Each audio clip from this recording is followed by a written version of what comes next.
लोग कहते हैं कि गैर मुसलमान गैर मुस्लिम, मैं ये नहीं कहता, बल्कि मैं हिंदू भाई भाई कहता हूं।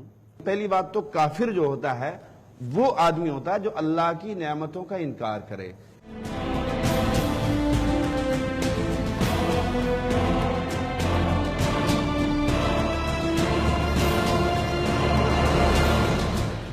आप बताइए, क्या वो आपका रब नहीं? काफिर की डेफिनेशन आप गलत क्यों बता रहे हैं? कुरान तो कुछ और ही कह रही है। कुरान कहता है, आप कुछ और कह रहे हैं, कुरान कुछ और कह रही है कि जो अल्लाह आपने अलग से कुरान बना ली क्या?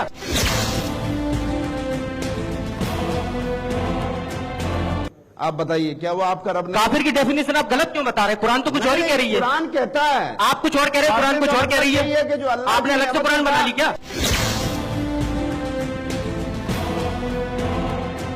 कि इस्लाम एक अमन व अमान का मजहब है। इस्लाम एक शांति वाला मजहब है। मैं आपके मजहब की बात नहीं कर रहा हूं, मैं आपके मजहब की बात नहीं कर रहा हूं। कुरान कहता है वला तसुब्बुल्लज़ीना यदऊना मिन दुनिल्लाह फयसुब्बुल्लाह अदवन बिगैर इल्म। कुरान कहता है कि किसी के मजहब को अगर तुम बुरा कहोगे वो दूसरी तरफ से तुम्हें बुरा कहेंगे।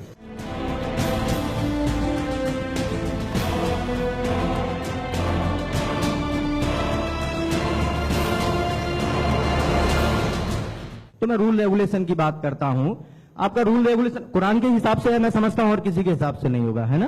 कुरान का सूरा अन्निसा आयत संख्या 101। मौलवी जी ध्यान दीजिएगा। इन्नल काफिरीन कानू लकुम अदुव्वा मुबीना। इसका हिंदी में अर्थ होता है कि बेशक ये काफिर तुम्हारे खुले दुश्मन है। अब अगर मौलवी जी जैसे थोड़ी देर पहले बोल रहे थे कि काफिर का मतलब गैर मुसलमान नहीं होता है, तो ये आप कह रहे हो, लेकिन कुरान क्या कह रही है काफिर के बारे में, ये भी मैं आपको बता देता हूं। कुरान का सूरा अल बकरा आयत संख्या 98। मन कान अदुव्वा लिल्लाहि व मलाइकतिही व रसूलिही व जिब्रील व मीकाल फ इन्नल्लाह अदुव्वा लिल काफिरीन। जो अल्लाह को ना माने, अल्लाह के रसूल को ना माने, 4 रसूल हुए हैं, दाऊद, ईसा, मूसा, मोहम्मद। जो जिब्रील और मिकाल को ना माने वो काफिर है। यहां इतने लोग बैठे हैं, बताओ कितने लोग जिब्राल मिकाल को मानते हैं? यहां कोई राम को मानता है, कोई परशुराम को, कोई कृष्ण को मान रहा है, कोई बुद्ध को, कोई महावीर को। ये सारे के सारे काफिर हैं। और काफिरों के संबंध में कुरान आगे भी कहती है, कुरान का सूरा तौबा आयत संख्या 5, फैजन सलखल अशहुरुल हुरुम फक्तुलुल मुशरिकीना है सुवयतुमुहुम। अर्थात रमजान के पवित्र महीने बीत जाने पर मुशरिकों को जहां पाओ वहां कत्ल कर दो। समय को देखते हुए मैं इतनी बताऊंगा। एक पूछे ना, एक पूछे, इतने तो इनको भी याद नहीं होगी। एक मिनट, अब मुझे, मैं सांप्रदायिकता के आधार पर नहीं, मैं मानवतावादी हूं, मानवता के आधार पर जवाब दें।